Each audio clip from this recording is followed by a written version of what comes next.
Voilà, alors je vous présente Carole. Si vous êtes à Expo Junior, vous la voyez depuis hier, aujourd'hui dimanche. Bienvenue. Merci, bonjour à tous.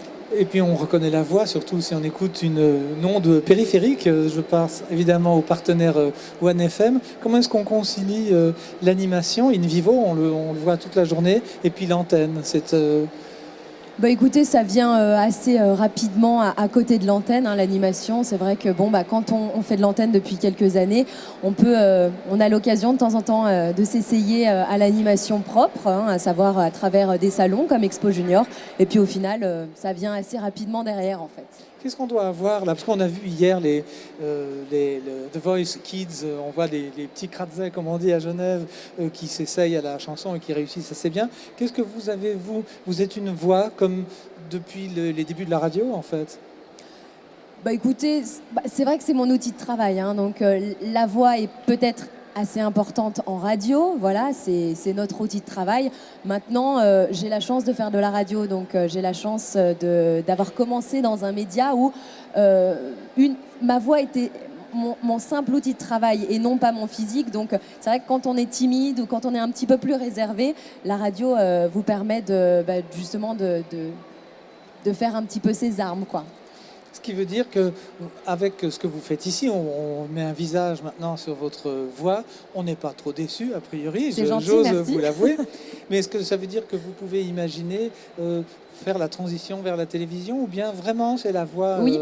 Pourquoi oui. pas en fait. À la base, c'est vrai que je viens d'une formation télévisée, donc j'ai un BTS audiovisuel, donc je travaillais en fait autrefois en télévision. Donc, nous venons de France.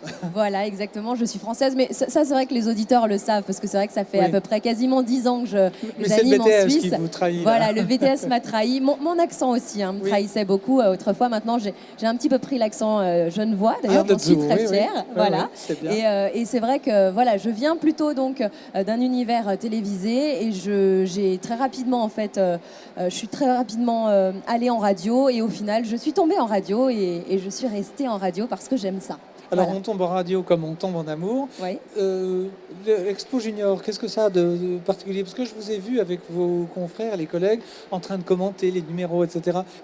Qu'est-ce que vous avez dans le sang qui vous fait participer à ce point aux événements que vous commentez? Parce que vous pourriez dire, à 15h30, il y aura un tel. Mais là, pendant que ça marche, vous êtes en train de commenter, c'est marrant, enfin, j'ai surpris vos conversations. Vous regardiez le magicien tout à l'heure et le sculpteur de ballon, là, de Party Time.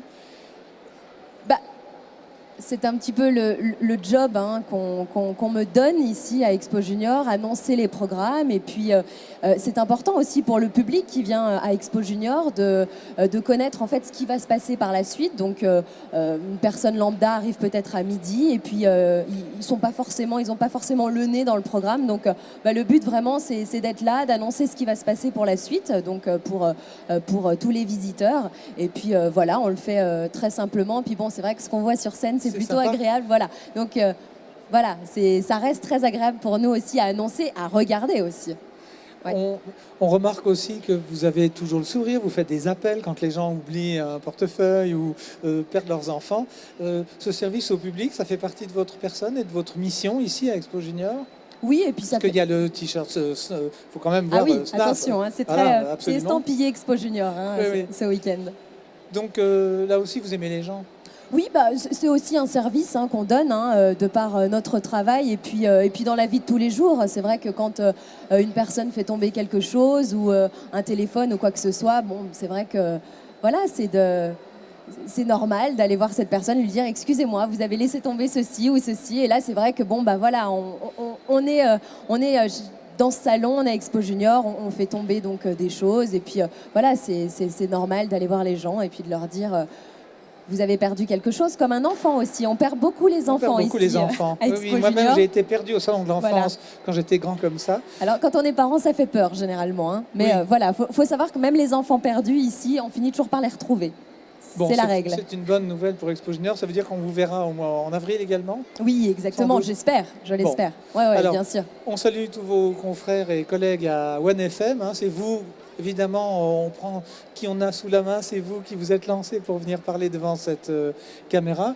On vous souhaite une bonne journée. On remercie OneFM et puis évidemment, on salue Hind Vignon qui est à la tête de cette exposition. Bien sûr, et grâce à elle, en fait, elle donne un petit peu la chance à OneFM et à notre radio de montrer un peu le métier aux enfants et par des initiations radio, n'hésitez pas à venir ici et à inscrire votre enfant. Voilà, c'est plutôt intéressant. Je crois que le message est donné et c'est également la première année que Expo Junior se lance dans la Web TV. Et ça, ce sont des rencontres et on peut remercier également les exposants et la direction. Voilà, il y a encore d'autres interviews cet après-midi et puis nous, on va vous suivre. Merci.